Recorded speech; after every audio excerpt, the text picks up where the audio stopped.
आज मैं आप लोगों को टाना भगत आंदोलन से जुड़े हुए जितने भी प्रश्न बनेंगे एग्जाम में आपके आएंगे उसका मैं वो कंप्लीट करा देता हूँ आप लोगों को।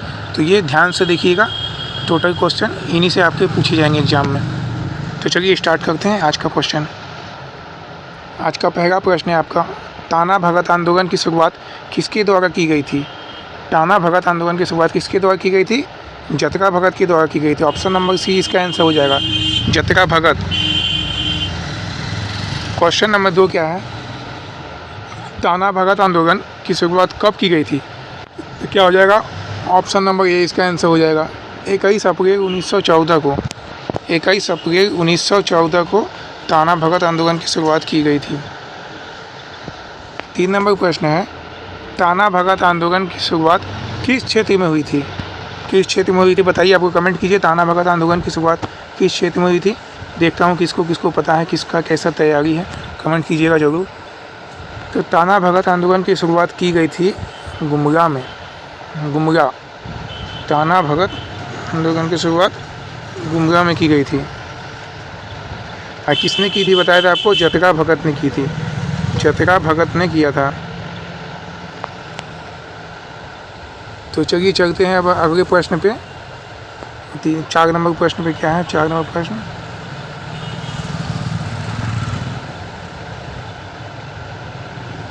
चार नंबर प्रश्न है आपका, निम्नलिखित में से किस विद्रोह को बिरसा आंदोलन का विस्तार माना जाता है? कौन सा आंदोलन या विद्रोह को बिरसा मुंडा का विस्तार माना जाता है? तो 4 का आंसर हो जाएगा option number A, Tana Bhagat आंदोलन को बिरसा आंदोलन का विस्तार माना जाता है। बिरसा आंदोलन का, टाना भगत आंदोलन को। चलिए अगले प्रश्न चलते हैं। 5 नंबर प्रश्न है, टाना भगत आंदोलन के संबंध में निम्न में से कौन सा कथन असत्य है? कौन सा कथन गलत है इसमें से?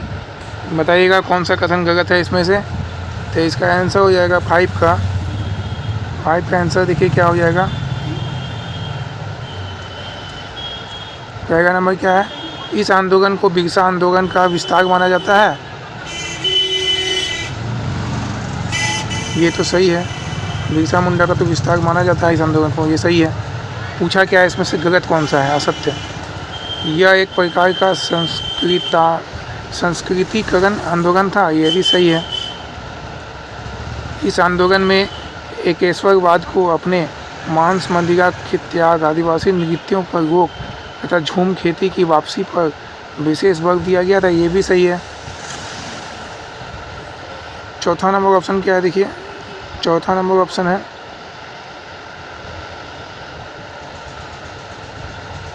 इस आंदोलन के नेता बुद्धू भगत थे, ये गलत है, जतरा भगत है। इस आंदोलन के नेता कौन थे? तो इस आंदोलन के नेता कौन थे? जतरा भगत। इस आंदोलन के नेता थे आपके जतरा भगत थे। चलिए अगला प्रश्न 6 नंबर प्रश्न देखते हैं।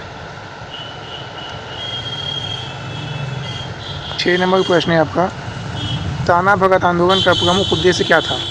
टाना भगत आंदोलन का प्रमुख उद्देश्य क्या था? तो 6 का क्या हो जाएगा आंसर? ऑप्शन नंबर सी, स्वशासन की स्थापना। टाना भगत आंदोलन का प्रमुख उद्देश्य क्या था? स्वशासन की स्थापना। टाना भगत आंदोलन का प्रमुख उद्देश्य था, स्वशासन की स्थापना। चलिए 7 नंबर प्रश्न देखते हैं क्या है। 7 नंबर प्रश्न है, मांडल क्षेत्र में टाना भगत आंदोलन का प्रसार करने में किस व्यक्ति ने प्रमुख भूमिका निभाई थी? मांडल क्षेत्र में टाना भगत आंदोलन का प्रसार करने में किस व्यक्ति ने प्रमुख भूमिका निभाई बताइए? तो शिबू सोरेन ने निभाई थी। आंसर क्या हो जाएगा इसका? 7 का ए, ऑप्शन नंबर ए इसका आंसर हो जाएगा, शिबू सोरेन। शिबू भगत, सोरेन सॉरी, शिबू भगत। शिबू नाम आते ही सोरेन आ जाता है मुंह में, भूलिए कितना ये फेमस हो गया है शिबू सोरेन। शिबू भगत था। मांडल क्षेत्र में टाना भगत आंदोलन का प्रसार करने में किस व्यक्ति ने प्रमुख भूमिका निभाई थी? शिबू भगत ने निभाई थी। शिबू भगत ने मांडल क्षेत्र में की थी। अगला प्रश्न क्या है देखते हैं। 8 नंबर प्रश्न है, बिशुनपुर क्षेत्र में ताना भगत आंदोलन का प्रसार करने में किस व्यक्ति ने प्रमुख भूमिका निभाई? बिशुनपुर में किसने निभाया प्रमुख भूमिका? तो 8 का हो जाएगा भीखू भगत। ऑप्शन नंबर सी इसका आंसर हो जाएगा, ऑप्शन नंबर सी भीखू भगत। बिशुनपुर क्षेत्र में ताना भगत आंदोलन का प्रसार करने में भीखू भगत ने भूमिका निभाई थी। 9 नंबर प्रश्न देखते हैं। 9 नंबर प्रश्न है, घाघरा क्षेत्र में ताना भगत आंदोलन का प्रसार करने में किस व्यक्ति ने प्रमुख भूमिका निभाई थी? अब बताइए घाघरा क्षेत्र में किसने अपना भूमिका निभाया था? बिशुनपुर में तो भीखू भगत किया था, घाघरा क्षेत्र में किसने किया था? घाघरा क्षेत्र में किया था ऑप्शन नंबर बी बलराम भगत। बलराम भगत। घाघरा वही पहनता है जिसके हाथों में बल रहता है। जैसे महिला घाघरा पहनती है तो उसके हाथों में बल रहता है, महिला शक्तिशाली होती है वो। तो इससे ऑप्शन हो गया, ऑप्शन नंबर बी आंसर हो गया बलराम भगत। चलिए 9 नंबर हो गया आपका प्रश्न कंप्लीट। 10 नंबर प्रश्न की ओर चलते हैं। 10 नंबर प्रश्न क्या है देखते हैं। 10 नंबर प्रश्न है आपका,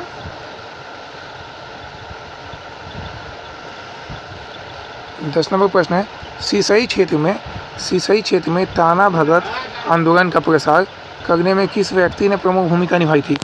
सीसई क्षेत्र में ताना भगत आंदोलन में प्रमुख भूमिका किसने निभाई थी बताइए? सीसई क्षेत्र में तो कौन था? 10 का ऑप्शन नंबर क्या हो जाएगा? डी देवमनिया। देवमनिया ने सीसई क्षेत्र में, सीसई देवमनिया। चलिए 11 नंबर प्रश्न में चलते हैं। क्या है 11 नंबर प्रश्न?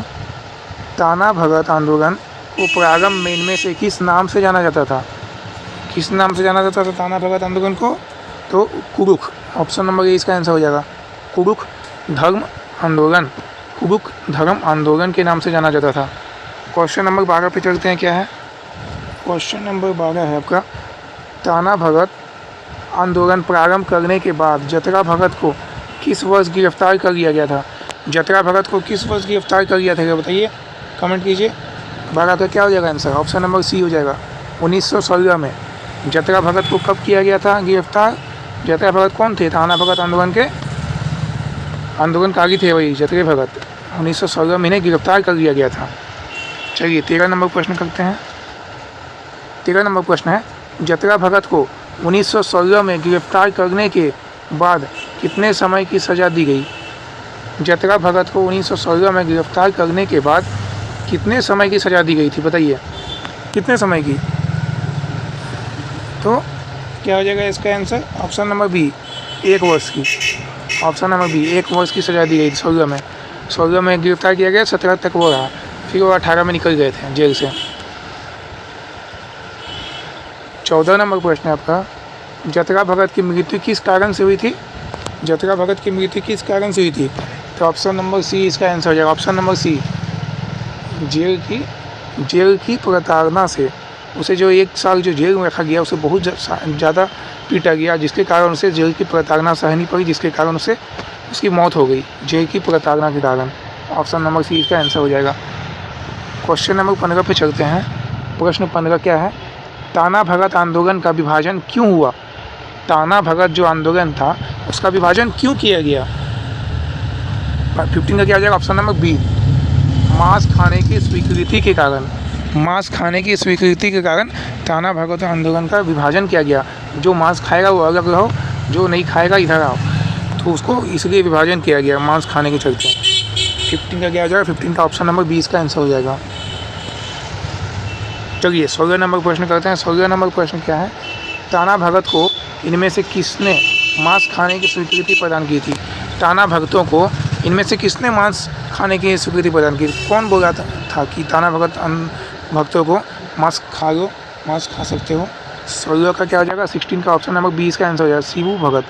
शिबू भगत थे। शिबू भगत ने बोला था, शिबू भगत ने क्या बोला था कि मांस खाने की अलाउ कर दिया था, मांस खाने का आदेश दे दिया था। शिबू भगत कहाँ का था शासक? तो मांडला क्षेत्र, मांडल क्षेत्र जैसा कि आपने पढ़ा कुछ देर पहले, मांडल क्षेत्र का शिबू भगत ही था। चलिए 17 नंबर प्रश्न करते हैं। क्या है? 70 नंबर क्वेश्चन है, ताना भगतों के विभाजन के बाद मांस खाने वाले वर्ग को किस नाम से जाना गया? जो मांस खाने लगे ताना भगतों में, मांस खाने की जो परमिशन दे दी गई, तो वो जो मांस खाते थे उसे क्या कहना जाने लगा फिर उसके बाद? तो 17 का आंसर हो जाएगा ऑप्शन नंबर ए, जुलाहा भगत। जुलाहा यानी कि लोहे के जैसा मजबूत हो गया मांस खाने से वो लोग, तो जुलाहा भगत कहा जाने लगा। चलिए 18 नंबर प्रश्न करते हैं, क्या है 18 नंबर आपका प्रश्न हो गया है, ताना भगत के विभाजन के बाद शाकाहारी वर्ग को किस नाम से जाना जाएगा? मांसाहारी जो खाते थे उसे तो जुलाहा बोलने लगा, और जो शाकाहारी थे, जो मांस नहीं खाते थे, मीट मछली नहीं खाते थे, मीट मांस, तो उन्हें क्या कहा जाने लगा? तो उन्हें कहा जाने लगा अगवा भगत, है ना, अगवा चावल, अगवा आज अगवा खाएंगे, पूजा है, तो अगवा भगत कहा जाने लगा शाकाहारी को, अगवा भगत। ऑप्शन नंबर 20 का आंसर हो जाएगा। चलिए 19 नंबर प्रश्न क्या है, 19 नंबर प्रश्न देखते हैं। 19 नंबर प्रश्न है, ताना भगत आंदोलन का स्वरूप कैसा था? तो कैसा था स्वरूप? ऑप्शन नंबर सी इसका आंसर हो जाएगा, अहिंसक। अहिंसक था इसका स्वरूप।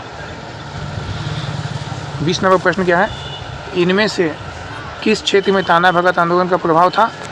कौन सा क्षेत्र में ताना भगत आंदोलन का प्रभाव था सबसे ज़्यादा? तो रांची में था, पलामू में भी था, सरगुजा में भी था। तो आंसर ये आ जाएगा ऑप्शन नंबर डी, इसका आंसर हो जाएगा ऑप्शन नंबर डी। चलिए 21 नंबर प्रश्न करते हैं, ताना भगत आंदोलन के दौरान ताना भगतों ने महात्मा गांधी के किस आंदोलन में महत्वपूर्ण सहयोग प्रदान किया?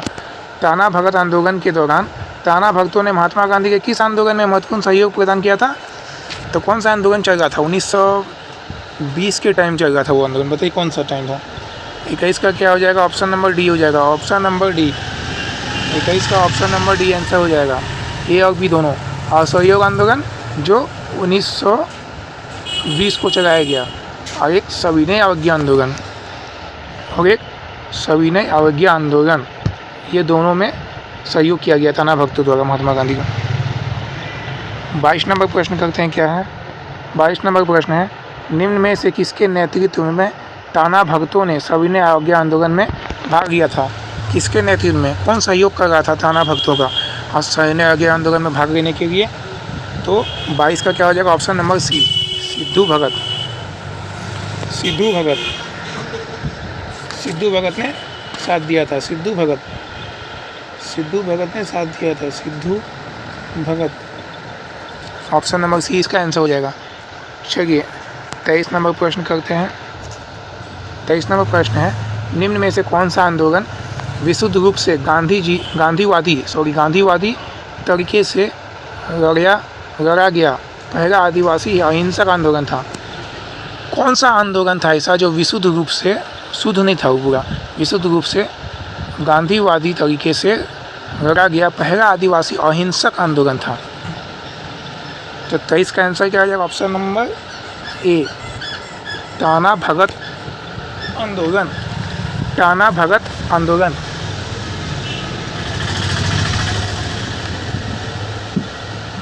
आंसर क्या हो जाएगा इसका? ताना भगत आंदोलन। चलिए 24 नंबर प्रश्न करते हैं। 24 नंबर प्रश्न क्या है, ताना भगतों ने कांग्रेस के किस अधिवेशन में भाग लिया था? अब बताइए, ताना भगत आंदोलन 1914 में चलाया गया था। ताना भगत आंदोलन कब चलाया गया था? तो 1914 में। और उसने किस अधिवेशन में भाग लिया था? कांग्रेस के किस अधिवेशन में भाग लिया था? तो इसका 24 का आंसर क्या हो जाएगा? ऑप्शन नंबर ए, 1922 के गया अधिवेशन में। 1922 के गया अधिवेशन में भाग लिया था, चलिए आगे प्रश्न करते हैं। 25 नंबर प्रश्न देखते हैं। 25 नंबर प्रश्न क्या है देखते हैं। 25 नंबर प्रश्न है, 1940 के रामगढ़ अधिवेशन में ताना भगतों द्वारा महात्मा गांधी को कितने रुपए की थैली उपहार स्वरूप दी गई थी? जो 1940 में जो रामगढ़ अधिवेशन हुआ था उसमें ताना भगतों द्वारा महात्मा गांधी को कितना रुपए थैली उपहार के रूप में दिया गया ताना भगतों द्वारा? तो कितना दिया गया? आंसर हो जाएगा 25 का।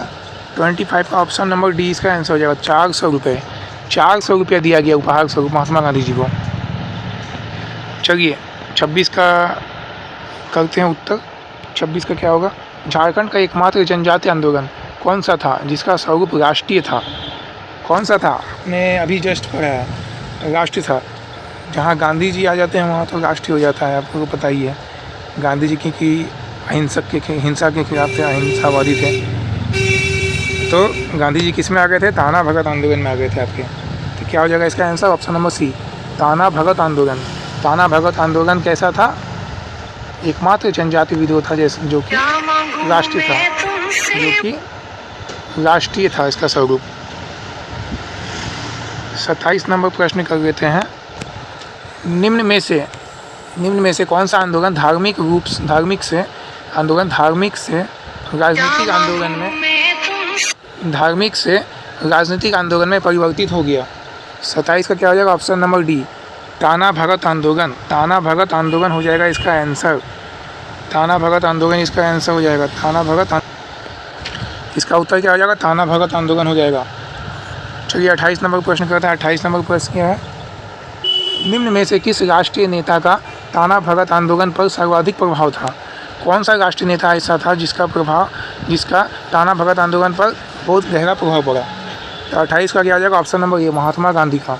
महात्मा गांधी ऐसे राष्ट्रीय नेता थे जिनने ताना भगत आंदोलन पर अपना सर्वाधिक प्रभाव दिए थे। चलिए अगला प्रश्न कर लेते हैं, एक लास्ट प्रश्न 29 नंबर प्रश्न कर लेते हैं। 29 नंबर प्रश्न है आपका, रांची जिला का ताना भगत पुनर्वास परिषद अधिनियम कब पारित हुआ? रांची जिला का ताना भगत पुनर्वास परिषद अधिनियम कब पारित हुआ था? तो 29 का क्या आ जाएगा? ऑप्शन नंबर सी, 1948 में। 1948 में रांची जिला ताना भगत पुनर्वास परिषद का अधिनियम पारित हुआ था। तो चलिए आज के लिए धन्यवाद आपका। आज मैंने ताना भगत आंदोलन करवा दिया पूरा कंप्लीट। तो थैंक यू और स्टूडेंट जोहार।